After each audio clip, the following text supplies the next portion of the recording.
नाम हैप्पी है, मैं क्लास 9 की स्टूडेंट हूँ और मैं यहाँ आप सबको अजीनोमोटो के बारे में बताने वाली हूँ, जो कि एक बहुत ही बेकार चीज़ होती है जो हमारे दिमाग को पूरी तरीके से माइग्रेट कर देती है।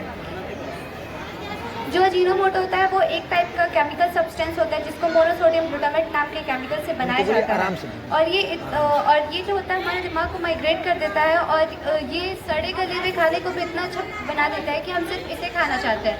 अगर ऐसा एग्जांपल मैं आपको बताऊं जो कि पहले सर बता चुके हैं, वॉशरूम एग्जांपल। अगर हम वॉशरूम में जाते हैं और वॉशरूम दिखने में बहुत गंदा रहता है और उसकी स्मेल भी बहुत बेकार आती है, लेकिन अगर वही कोई पर्सन जाकर उसमें परफ्यूम मार दे तो उसकी स्मेल अच्छी आती है। तो वही सेम परफ्यूम का काम जो रहता है अजीनोमोटो हमारे खाने में करता है।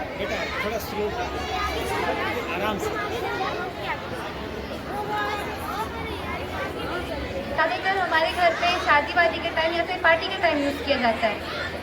इसे जो हमारे इंडिया की safe food authority of India ने है, उन्होंने इस चीज़ को लेके बहुत बार फोकस भी किया, पर सरकार ने इस बात पे ध्यान नहीं दी। उन्होंने ये बोला कि अगर शादी के टाइम में हलवाई हमसे अजीनोमोटो, इस चीज़ को लेके इन्होंने कई बार सरकार से अपने बयान भी दिए, लेकिन सरकार ने इस चीज़ को नज़रअंदाज कर दिया। उन्होंने ये बोला कि अगर शादी के टाइम में हलवाई हमसे ये बोल के अजीनोमोटो मांगते हैं कि अगर आप ये चीज़ देंगे तो हमारे खाने का टेस्ट बढ़ेगा, तो हमें इस चीज़ को बिल्कुल ध्यान नहीं देना है, क्योंकि अगर हमने इतनी अच्छी से अच्छी चीज़ की व्यवस्था की है, बाकी चीज़ें लाए हैं, तो फिर हम उसमें अजीनोमोटो डाल के अपने या फिर अपने फ्रेंड्स फैमिलीज़ की तबीयत क्यों ख़राब करें। तो हमें इस बात पर बिल्कुल भी ध्यान नहीं देना। और अजीनोमोटो के खाने से हमें बहुत टाइप्स की बीमारी होती है जो कि डॉक्टर द्वारा चेक किया गया है, जिससे एलर्जी हो सकता है, पेट में फाड़े यानी कि पेट में गर्मी हो सकती है, सिर में दर्द होता है और ब्रेन हैमरेज हो सकता है, शरीर में सूजन भी हो सकती है। और आजकल जो अजीनोमोटो खाने से बीमारियाँ इतनी ज़्यादा कॉमन हो चुकी हैं कि उन्हें चाइनीज़ रेस्टोरेंट ऑफ सिंड्रोम कहा जाता है। और जो अजीनोमोटो है इसको डिस्कवर किया था जापानी साइंटिस्ट ने, जिनका नाम किकुनोई इकेडा था 1908 में। और इन्होंने इस न्यू टेस्ट की डिस्कवरी इसलिए की थी क्योंकि उनकी वाइफ सूप बनाया करती थी और धीरे धीरे उनका बिजनेस सूप का बंद होने लगा था। इस वजह से उन्होंने एक न्यू टेस्ट लाया और उसके बाद इन्होंने इसको नाम मोनोसोडियम ग्लूटामेट दे दिया। उसके बाद सुजुकी ब्रदर्स के साथ मिलकर इन्होंने 1999 में कंपनी खोली और अब तक ये कंपनी इतनी अच्छी चल रही है कि पूरी दुनिया में अपना झंडा लहरा रही है।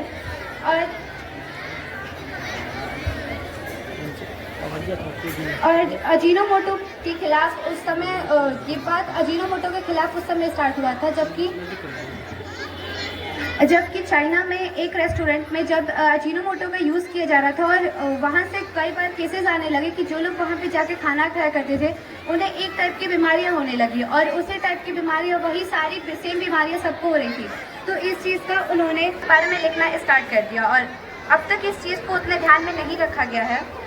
और मैं ये बताना चाहूँगी कि अजीनोमोटो होता है उसे जो प्रेग्नेंट वुमेन रहती है उन्हें ये बिल्कुल नहीं खाना चाहिए, क्योंकि एक तरफ तो ये साल्ट है जो कि ब्लड प्रेशर को बहुत हाई कर सकता है और अगर ये ब्लड प्रेशर को हाई करेगा तो इससे जो खाना रहेगा वो अच्छी तरीके से बच्चों तक नहीं जाएगा और जिसकी वजह से जो बच्चे रहेंगे वो मेंटली डिस्टर्ब हो सकते हैं।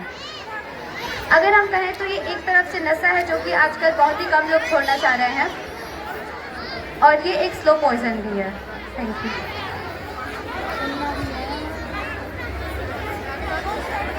के ऊपर और तुलसी के ऊपर दिशा कुशवाहा। बहुत कम टाइम में बेटा इसको विस्तार देंगे आप। Morning to all of you, मैं Disha Kushwaha, I am from class 9 से। आज मैं आप सभी को बताऊंगी कि नकली मिठाई की पहचान कैसे करते हैं। तो चलिए देखते हैं। हम मिठाई का छोटा सा टुकड़ा लें और उसे पानी में डाल करके देखें। अगर पानी का रंग गुलाबी या फिर हल्के पीले रंग में बदल जाता है तो इसका मतलब है कि उसमें हानिकारक रंग मिलाया गया जो कि हमारी सेहत के लिए बहुत ही हानिकारक है। अगर पानी के ऊपर झाग आ जाता है तो इसका मतलब है कि उसमें डिटर्जेंट या फिर अन्य प्रकार के केमिकलों का इस्तेमाल किया गया है। अगर पानी के ऊपर तिरानी सतह बन जाती है तो इसका मतलब है कि उसमें वनस्पति तेल या फिर अन्य प्रकार के तेलों का इस्तेमाल किया गया है। इसका दूसरा तरीका ये भी है कि हम मिठाई का छोटा सा टुकड़ा लें और उसे आग में डाल करके देखें। अगर मिठाई असली होगी तो वो धीरे धीरे पिघलेगी, उसे पिघलने में समय लगेगा और उसमें से काले धुएं नहीं निकलेंगे। अगर वही वो मिठाई नकली रहेगी तो उसको पिघलने में समय नहीं लगेगा और उसमें से काले धुएं भी निकलेंगे। अब मैं आप सभी को बताऊंगी कि तुलसी के लाभ क्या होते हैं और उनके उपयोग क्या होते हैं। तुलसी में एंटीऑक्सीडेंट नामक गुण पाया जाता है जो कि हमें कैंसर जैसी बीमारियों से लड़ने की शक्ति देता है। तुलसी पत्ते के अंदर vitamin C, vitamin A, calcium और आयरन जैसे पोषक तत्व पाए जाते हैं। तुलसी पत्ते में आयरन पाया जाता है, जो कि हमारे शरीर के रक्त संचालन को बढ़ा देता है, शरीर में ऑक्सीजन की मात्रा बनाए रखता है और ऊर्जा का संचय कराता है। खाना खाने के बाद अगर हम रोज 5 तुलसी के पत्ते को खाते हैं तो इससे हमारे मुंह से निकलने वाली दुर्गंध की बीमारी ठीक होती है। अगर हम तुलसी पत्ते का काढ़ा या फिर चाय बनाकर पीते हैं तो इससे सर्दी जुकाम और कफ जैसी बीमारियां ठीक की जा सकती है। तुलसी पत्ते में वायरसों से और बैक्टीरिया से लड़ने का गुण होता है। अगर हम उसका रोज सेवन करते हैं तो वो हमें बीमारियों से लड़ने की शक्ति देता है। अगर हम तुलसी पत्ते के रस में श्रृंगार के पत्ते का रस और आंवले का रस मिलाकर अपने बालों की जड़ों में लगाते हैं तो इससे हमारे बालों की जड़ी मजबूत होती है और बाल काले और घने होते हैं। तुलसी पत्ते के साथ अगर हम अजवाइन का सेवन करते हैं तो इससे हमारे आमद की बीमारी ठीक होती है। तुलसी पत्ते के साथ अगर हम चमेली के पत्तों को खाते हैं तो इससे हमारे मुस्ताक की बीमारी ठीक की जा सकती है। धन्यवाद। जय हिंद, जय भारत। बहुत बहुत धन्यवाद। ये फास्ट फूड का ही देन है कि बच्चे आधा 1 घंटा खड़े नहीं हो सकते हैं, मैं इसको मान सकता हूँ। इसलिए अगर एनर्जेटिक होना है तो इन चीज़ों को छोड़ना होगा। नेक्स्ट कड़ी में मावा और नकली खोवा के ऊपर जोया खान और साथ साथ अदरक का भी इन्होंने लिया है। Zoya Khan. Good morning to all, myself Zoya Khan from class 9th है। तो मैं आज आपको बताने वाली हूँ कि जो मावा होती है यानी खोआ, उसमें भी अलग प्रकार की मिलावट की जा सकती है। देखा जाए तो मिठाई में बीमारी खरीद रहे हैं आप, एफडीए ऑफिसर ने बताया कि कैसे करें मिलावटी मिठाई की पहचान और इससे किडनी, हार्ट और भी अधिक चीज़ों को क्या क्या खतरा हो सकता है। तो एक प्रकार से देखा जाए तो भारत में कई प्रकार के त्यौहार मनाए जाते हैं, जैसे कि दिवाली के सीजन आते ही दुकानों पर तरह तरह की मिठाइयाँ बिकने शुरू हो जाती हैं। ऐसे में मिठाई खरीदते समय उसकी शुद्धता और मिलावट की जांच कैसे करें, मिलावटी मिठाई खाने से कौन कौन सी समस्याएं हो सकती है, इस बारे में जानेंगे। मिठाइयाँ भारत में हर त्यौहार को मनाने का एक अनिवार्य हिस्सा है। त्यौहार के सीजन आते ही इनकी मांग काफ़ी अधिक बढ़ जाती है।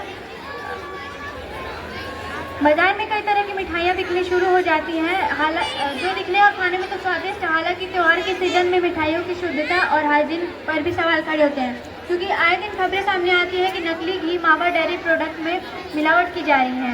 मावा में किस तरह की मिलावट हो रही है, इस बारे में food safety and drug administration Gautam Buddh Nagar Noida के assistant commissioner grade 2 Sarvesh Mishra ने आज तक .in को बताया कि देखिए, ऐसा है कि मिलावट करना और दूसरी जगह पे मिठाई बनाना दोनों ही हमारी सेहत के लिए खतरनाक हो सकती है। अगर कोई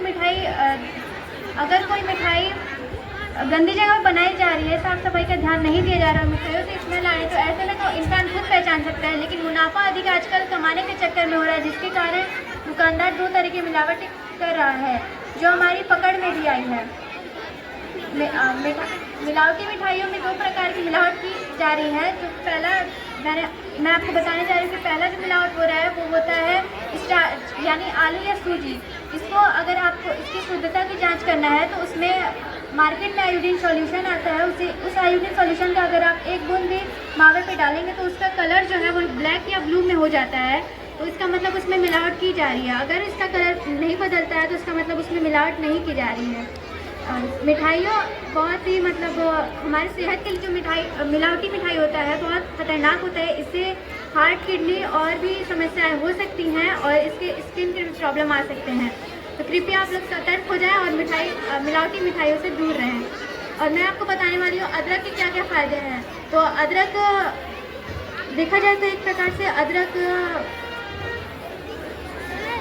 अदरक में अनेक औषधियाँ गुण होने के कारण इसे आयुर्वेद में महा औषधि माना गया है। यह गर्म, कीचड़, भारी पाक में मधुर, भूख बढ़ाने वाला, त्रिदोष मुक्त यानी वात, पित्त और कफनाशक होता है।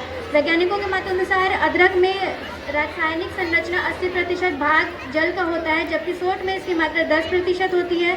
इसके अलावा स्टार्च 53%, रेशा यानी फाइबर 7.2%, प्रोटीन 12.4%, राख 6.6% और तात्विक तेल यानी एसेंशियल ऑयल्स 1.8% और एथ्योरिजिन मुख्य रूप में पाए जाते हैं। सोंठ में protein, nitrogen, amino acid, calcium, vitamin B और विटामिन सी, ऑलियोरेसिन, जिंजरब्रेन, रैपिनिस, कैल्शियम, प्रोटीथेलिक एंजाइम्स और लोहा भी मिलते हैं। प्रोटीथेलिक एंजाइम्स के कारण ही जो सोंठ होता है वो हमारे कफ और पाचन संस्थान में विशेष गुणकारी सिद्ध हुई है। अदरक बहुत सारे विभिन्न रोगों में उपयोग किए जा सकते हैं, जैसे हिचकी, पेट दर्द, पेट और सीने की जलन, वात और कमर दर्द, पसली के दर्द, चोट लगना या कुचल जाना। ऐसे में अगर आपको, जैसे मैं बता दूं कि हिचकी जो होता है उसमें सभी प्रकार की अदरक की छोटी सी साफ की हुई डली चूसनी चाहिए। इससे आपकी जो हिचकी है जल्द आराम होगा। एक कप दूध को उबालकर उसमें आधा चम्मच दूध का चूर डालें, उसे ठंडा कर पिएँ। इससे जो आपकी जो हिचकी है उसमें फ़ायदा होगा। पेट दर्द की मैं आपको बता दूं तो अदरक और लहसुन को बराबर की मात्रा में पीसकर इससे सेवन कराएं। अदरक और पुदीने का रस आधा तोला लेकर उसमें 1 ग्राम सेंधा नमक डालकर पीने से दर्द तुरंत लाभ होता है। पेट और सीने की जलन, 1 गिलास गन्ने के रस में 2 चम्मच अदरक का रस और 1 चम्मच पुदीने का रस मिलाकर पिए। वात और कमर दर्द, यानी वात मतलब गैस का रोग जो होता है उन्हें वात कहते हैं। वात और कमर दर्द में अदरक का रस नारियल के तेल में मिलाकर मालिश करें और सौंठ को देसी घी में मिलाकर खाएं। पसली के दर्द में 30 ग्राम सौंठ को आधा किलो पानी में उबालकर और छानकर प्रतिदिन 4 बार पीने से पसली के दर्द खत्म हो जाते हैं। चोट लगना या कुचल जाना, चोट लगने, भारी चीज उठाने या कुचल जाने से पीड़ित स्थान पर अदरक को पीसकर उसे आधा इंच मोटा लेप लगाकर उससे पट्टी कर दें और 2 घंटे बाद उसे हटाकर सरसों का तेल जो होता है उसे आप मालिश करें। धन्यवाद। बहुत बहुत धन्यवाद। नेक्स्ट कड़ी में नकली पनीर या फिर मिलावटी पनीर के ऊपर बात करने जा रही हैं इकरा खान। नकली पनीर का मतलब, आज सबसे अधिक पार्टी जब होती है किसी की तो लोग पनीर के पार्टी मनाते हैं। तो ये जांच लें, ये परख लें कि रियलिटी क्या है, वास्तव में वो हमारे जो पनीर है वो ओरिजिनल है या डुप्लीकेट है। हमारे यहाँ दूध की कमी है, खूब दूध की कमी है उत्तर प्रदेश और गाजीपुर जैसे ज़िलों में, और फिर भी शादियाँ एक साथ होती हैं और उस लग्न के समय में, उन शादियों के समय में सबके पास भरपूर मात्रा में पनीर मिल जाती है। तो कहीं ना कहीं इस जालसाजी को भी समझने की कोशिश करेंगे कि नकली पनीर बनता कैसे है और किस प्रकार से हमें मूर्ख बनाया जा रहा है, और वो बेकार टाइप की चीज़ों को खिला करके, भ्रमित करा करके कि हम बहुत अच्छी चीज़ें खा रहे हैं। तो नकली पनीर और मिलावटी पनीर के ऊपर। गुड मॉर्निंग एवरीवन, मैं इकरा खान कक्षा 9 की छात्रा हूँ। आज मैं आप सबको नकली पनीर के बारे में बताऊंगी। तो आजकल आप देख रहे हैं कि पनीर इंडिया का मेन सोर्स ऑफ फूड बन गया है। चाहे आप कहीं शादी में जाएं, कोई रिसेप्शन में जाएं या छोटा मोटा प्रोग्राम में जाएं, हर जगह पनीर का डिश मेन हो गया है, मेन फूड हो गया है। चाहे बच्चे हो या चाहे बड़े, सबको पनीर बहुत पसंद है। तो आप लोग क्या जानते हैं कि जो पनीर आप खा रहे हैं वो शुद्ध है? इसके बारे में जानने के लिए पत्रकार सर्वेश मिश्रा बताते हैं कि हम लोग बहुत सारा पनीर बिकते हुए देख रहे हैं, लेकिन वो असली नहीं होता है, उसमें पनीर का कोई गुण भी नहीं होता है और उसमें से वो लोग चिकनाहट निकाल लेते हैं। चिकनाहट निकालने के बाद पनीर बनेगा, लेकिन उसमें चिकनाहट आएगी नहीं। चिकनाहट लाने के लिए वो लोग उसमें पाम ऑयल या फिर रिफाइंड ऑयल मिलाते हैं। अब हम बताएंगे कि पनीर कैसे बनाया जा रहा है। आप देखिए कि किसी प्रकार के वेजिटेबल ऑयल को अगर दूध के में डाल देते हैं तो वो दूध की ऊपरी सतह पर तैरने लगता है। उस दूध को तेल में मिलाने के लिए वो लोग एक खास प्रोसेस का यूज़ करते हैं जिसको इमल्सिफिकेशन कहते हैं, यानी कि उसको मधानी से मथते हैं। लेकिन वो इमल्सिफिक तभी होगा जब उसमें डिटर्जेंट या शैम्पू मिलाते हैं। डिटर्जेंट और शैम्पू की महक निकालने के लिए वो लोग उसमें लिक्विड ग्लूकोज या फिर मॉल्टोज मिलाते हैं। मॉल्टोज को कृत्रिम चीनी भी कहते हैं। अब पनीर तो बनेगा, लेकिन उसमें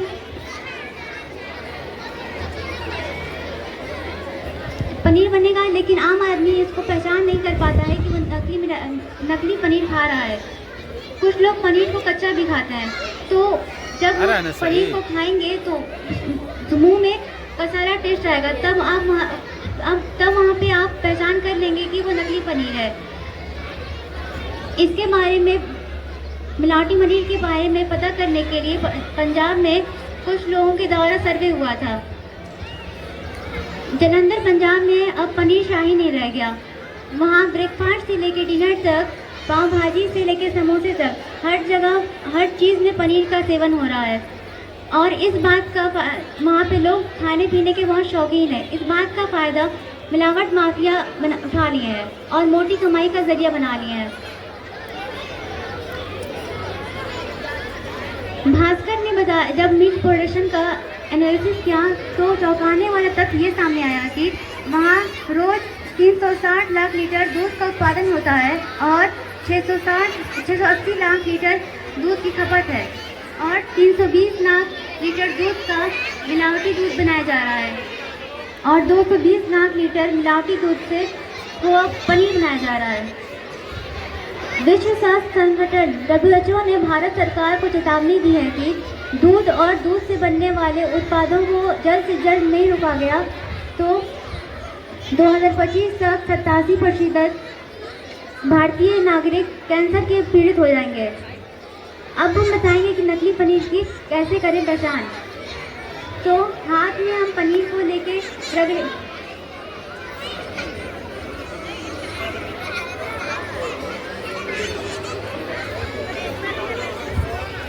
दिखाने की कोशिश करेंगे किस प्रकार से हम पहचाने कि ओरिजिनल पनीर है या डुप्लीकेट। तो चलिए आप दिखाइए। पहले हम पनीर का टुकड़ा लेंगे, उसको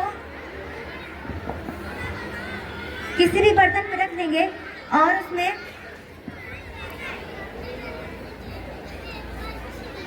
आयोडीन सॉल्यूशन डालेंगे 1 बूंद।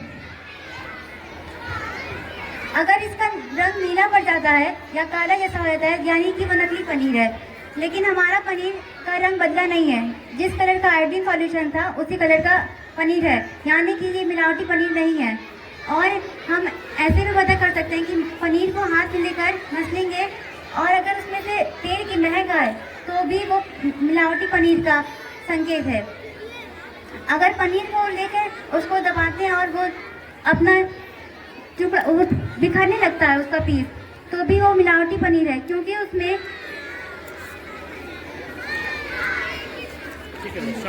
स्किम मिल्क पाउडर मिलाया होता है जो कि दबा नहीं सकता है। और अगर हम कोई डिश बनाते हैं, अगर बर्तन में वो चिपकने लगता है या फिर वो अपना शेप चेंज करने लगता है तो भी वो मिलावटी पनीर का संकेत हो सकता है। धन्यवाद। बहुत बहुत धन्यवाद। प्रमाणित करके इन्होंने दिखाया, बहुत बढ़िया।